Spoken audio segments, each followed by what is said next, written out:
നമസ്കാരം, പുതിയൊരു വീഡിയോയിലേക്ക് എല്ലാവർക്കും സ്വാഗതം. ഇന്ന് നമ്മൾ പറയാൻ പോകുന്നത് ഓടിച്ചു തുടങ്ങുന്നതിന് മുമ്പ് പഞ്ചറായ ഒരു സൈക്കിളിൻ്റെ കഥയാണ്. 5600 രൂപയ്ക്കാണ് നമ്മൾ ഈ സൈക്കിൾ ഓൺലൈൻ വഴി മേടിച്ചത്. ഫ്ലിപ്കാർട്ട് വഴിയാണ് മേടിച്ചത്. ഓൺലൈൻ വഴിയുള്ള ഡെലിവറികൾ പലരും ഇപ്പം കിട്ടുന്നില്ലെന്നൊക്കെ കംപ്ലയിൻ്റ് ചെയ്യുന്നൊരു സമയത്ത് നമുക്ക് കറക്റ്റായിട്ട് തന്നെ അവർ പറഞ്ഞ ഡേറ്റിൽ തന്നെ ഈ സാധനം എത്തിച്ച് തന്നിട്ടുണ്ടായിരുന്നു. അതുപോലെ തന്നെ ടെക്നീഷ്യൻ പിറ്റേന്നായിരുന്നു വിസിറ്റ് ചെയ്യുന്ന ഡേറ്റ് തന്നിരുന്നത്. കറക്റ്റ് ഒരു ഉച്ചയ്ക്ക് മുമ്പ് തന്നെ നമ്മളെ വിളിച്ചിട്ട് പുള്ളിയും വന്നിട്ടുണ്ടായിരുന്നു. ഈ സൈക്കിൾ ഓൺലൈൻ വഴി മാത്രമാണ് അവൈലബിൾ ആയിട്ടുള്ളത്. ആമസോണിലും ഫ്ലിപ്കാർട്ടിലും അതേപോലെ ഓൺലൈൻ സൈറ്റുകളിലൊക്കെ ഇത് അവൈലബിൾ ആണെന്ന് തോന്നുന്നു. നമ്മൾ ഫ്ലിപ്കാർട്ട് വഴിയായിരുന്നു മേടിച്ചത്. അത്യാവശ്യം കുഴപ്പമില്ലാത്തൊരു പ്രോഡക്റ്റാണ്. നമ്മൾ റിവ്യൂ ഒക്കെ നോക്കിയപ്പം 5600 രൂപയായിരുന്നു റേറ്റ് വരുന്നത്. 7 സ്പീഡ് ഗിയറാണ് വരുന്നത്.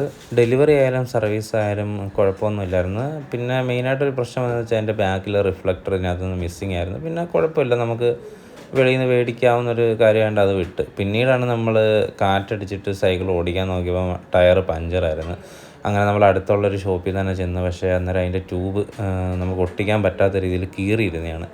ജസ്റ്റ് ഇവർക്കൊക്കെ ഇത് ഡെലിവറിക്കൊക്കെ കൊടുക്കുന്നതിന് മുമ്പ് ഒന്ന് ചെക്ക് ചെയ്തിട്ടൊക്കെ അയക്കാവുന്നൊരു കാര്യമാണ്. പക്ഷേ കുഴപ്പമില്ല, ഒരു 200 രൂപ കൊടുത്ത് വീണ്ടും നമ്മൾ ട്യൂബ് മാറേണ്ടി വന്നു. അതാണ് പറഞ്ഞത്, ഓടിക്കുന്നതിന് മുമ്പ് തന്നെ നമുക്ക് പഞ്ചറായ ഒരു സൈക്കിളിൻ്റെ കഥ പറയാമെന്ന്.